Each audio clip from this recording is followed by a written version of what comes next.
तूफान दाना को लेकर अपडेट आपको दे रहे हैं। लगातार ओडिशा के तट से टकरा चुका है तूफान दाना। देर रात धामरा में समुद्र तट से यह चक्रवाती तूफान दाना टकराया था।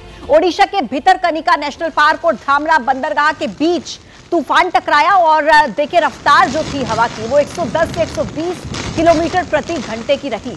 ओडिशा और पश्चिम बंगाल के तटीय इलाकों में बारिश हो रही है। तूफान के कारण अभी किसी बड़े नुकसान की खबर तो नहीं है, लेकिन अभी खतरा टला भी नहीं है। ये तस्वीरें आपको दिखा रहे हैं, इसमें आप हवा की रफ्तार को अनुभव कर पाएंगे मात्र इन तस्वीरों को देखकर। किस तरीके से देखिए पेड़ पौधे यहाँ पर तेजी के साथ हिलते हुए आपको नजर आ रहे हैं, क्योंकि ये बताया जा रहा है कि 110 से 120 किलोमीटर प्रति घंटे की रफ्तार से हवा इस वक्त वहां पर बह रही है और यही अपने आप में बड़ी चुनौती है। हालांकि प्रशासन की तरफ से तैयारियां की गई है, शेल्टर होम्स बनाए गए हैं, फ्लाइट्स पर, ट्रेन पर, स्कूल्स पर इसका असर साफ देखने को मिल रहा है। और साथ ही साथ 1 लाख से ज्यादा लोग ऐसे हैं जिन्हें विस्थापित किया गया है, शेल्टर होम्स तक पहुंचाया गया है, स्कूलों को राहत शिविरों में तब्दील कर दिया गया है।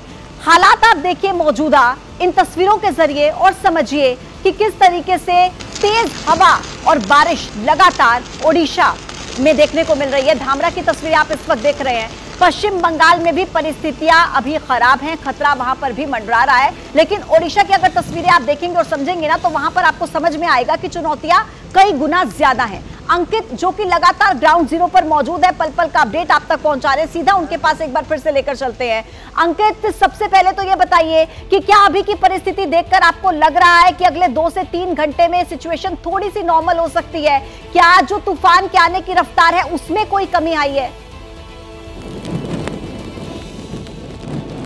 नहीं, बिल्कुल नहीं। अभी जो हवाओं की रफ्तार है वो उसी तरह से है, अभी जो बारिश है वो उसी तरह से हो रही है। लेकिन हाँ, इतना ज़रूर है, मौसम विभाग का जो आधिकारिक अब तक जो जानकारी है उसमें ये कहा गया है कि अभी 2 से 3 घंटे बाद ये तूफान तट से टकरा करके आगे बढ़ जाएगा, क्योंकि ऐसा नहीं है कि तूफान जो है तट से टकराया।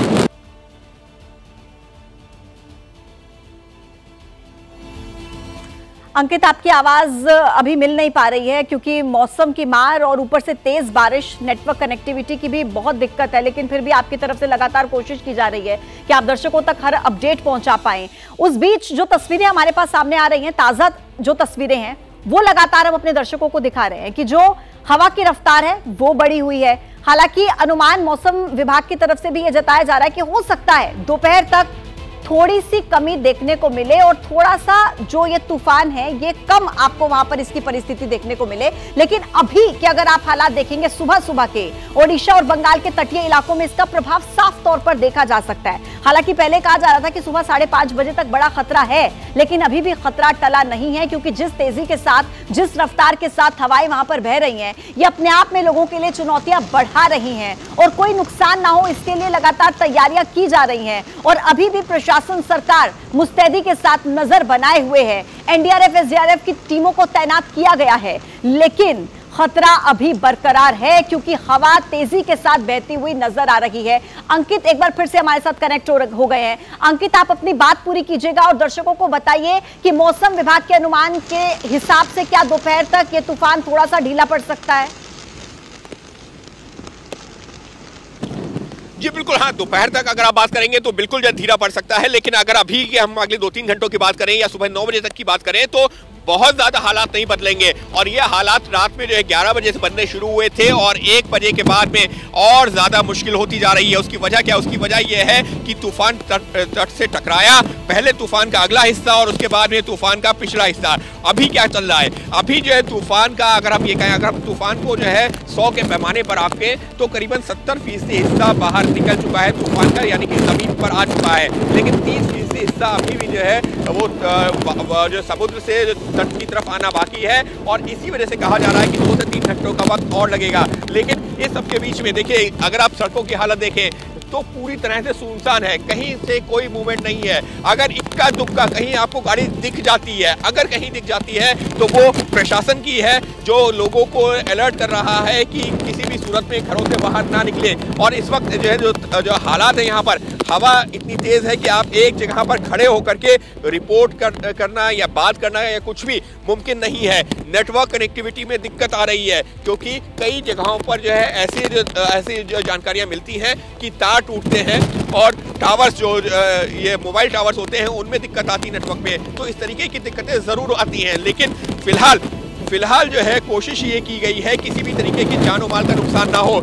और इस वक्त अगर मैं बात करूं तो मैं जो सीधे कैमरे में देख करके रिपोर्ट करना मेरे लिए भी मुश्किल है, क्योंकि सीधे हवा के साथ में जो तेज पानी की बौछार आ रही है उसको झेलना बहुत ज़्यादा मुश्किल है। लेकिन फिर भी हम कोशिश कर रहे हैं। राजेश, अगर आप जो है तस्वीरें थोड़ी सी दिखा सके, क्योंकि इस वक्त हम सड़क पर हैं और दिखा रहे हैं कि किस तरीके से तेज हवा है। और ये जो तस्वीर है ये अगले 2 घंटे तो कम से कम इसी तरीके से रहेगी। और ये अभी की नहीं है, ये रात में 11 बजे के बाद से लगातार इसी तरीके की तस्वीर बनी हुई थी। और 1 बजने के बाद तो जो हमने रात में जो 2 बजे के आसपास एक रिपोर्ट की है, जिस समय तूफान जमीन से हिट किया था, उस दौरान की वो रिपोर्ट है। और वो उस दौरान से लेकर के अभी तक एक से हालात बने हुए हैं, यानी कि अभी करीबन जो है 80 से 100 किलोमीटर प्रति घंटे की रफ्तार से हवा बह रही है। उसके साथ में तेज पानी, ऐसा लगता है कि आपके शरीर को कोई जो ऑलपिन से जो है या पिन से उसमें जो है हो रहा हो, इस तरीके का आपको एहसास होता है। और एक जगह पर खड़े होकर के रिपोर्ट करना भी बेहद ही मुश्किल। और इसी वजह से इतने सारे कदम प्रशासन की तरफ से पहले उठाए गए थे और इस तरीके की वार्निंग जारी की गई थी। जी ठीक है अंकित, आप प्लीज सुरक्षित रहिए और मैं आपके कैमरा पर्सन से भी कहूंगी अपना ख्याल रखिए। बहुत मुश्किल है, लेकिन आपकी तरफ से भरपूर कोशिश की जा रही है कि पल पल का अपडेट दर्शकों तक पहुंचे। और जिस रिपोर्ट का जिक्र आप अंकित कर रहे थे, वो रिपोर्ट आपकी दर्शकों तक हम दिखाएंगे, पहुंचाएंगे। जो दर्शक हमारे साथ बिल्कुल अभी अभी जुड़े हैं, रात के वक्त जब ये तूफान टकराया तट से, उस वक्त क्या परिस्थिति थी, ग्राउंड जीरो से ये अंकित की रिपोर्ट आपके साथ। इस वक्त जो तस्वीरें हैं वो बहुत कुछ बयां कर रही हैं, क्योंकि जो दाना तूफान है वो हिट कर गया है, यानी कि उसका लैंडफॉल हो गया है। और इस वक्त जो है यहाँ पर करीबन 100 किलोमीटर प्रति घंटे की रफ्तार से हवाएं चल रही हैं। खड़े होना मुश्किल है। हालांकि हम बता रहे हैं हम इस वक्त समुद्र तट के आसपास नहीं है, वहाँ से करीबन जो 2 किलोमीटर की दूरी पर है, लेकिन फिर भी इस वक्त यहाँ खड़े रहना मुश्किल है। उसकी वजह क्या, देखिए काफ़ी तेज रफ्तार से हवाएं चल रही हैं, बहुत तेज पानी की जो बूंदे, ऐसा लग रहा है कि आपका अगर आप कोई कपड़ा पहने भी हुए हैं तो उसको भी चीर करके जो है निकल जाएंगे। इस तरीके की यहाँ पर तस्वीरें आपको देखने को मिल रही हैं। और इसी वजह से हालात ऐसे बनते जा रहे हैं कि निश्चित तौर पर खड़े रहना भी मुश्किल है, काम करना भी मुश्किल है। लेकिन क्योंकि जिस तरीके के हालात हैं, तो जो है वो तस्वीरें आप तक पहुंचानी है और वही हम बताने की कोशिश कर रहे हैं कि इस वक्त जो है यहाँ पर किस तरीके के हालात, जहाँ पर जब ये तूफान, ये साइक्लोन, ये जो चक्रवाती तूफान हिट किया है, तो तेज़ बारिश करीबन 80 से जो है 100 किलोमीटर की रफ्तार से हवाएं चल रही हैं। और अभी ये जानकारी नहीं मिली है कि किस स्पीड से ये हिट किया है, लेकिन इतना ज़रूर है कि जैसे ही अभी हम जो अनुमान लगा रहे हैं, करीबन जो 100 किलोमीटर के आसपास की जो ये हवाएं चल रही हैं। और इसी वजह से प्रशासन ने पहले से इंतज़ाम किए हुए थे कि आसपास के इलाकों से लोगों को शिफ्ट कर दिया जाए।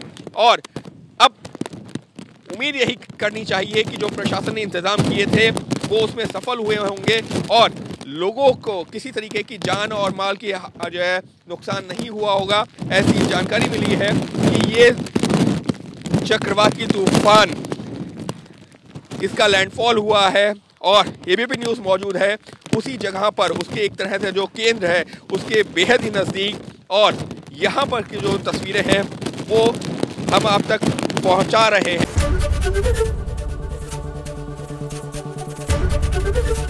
एबीपी गंगा, खबर आपकी, जुबान आपकी।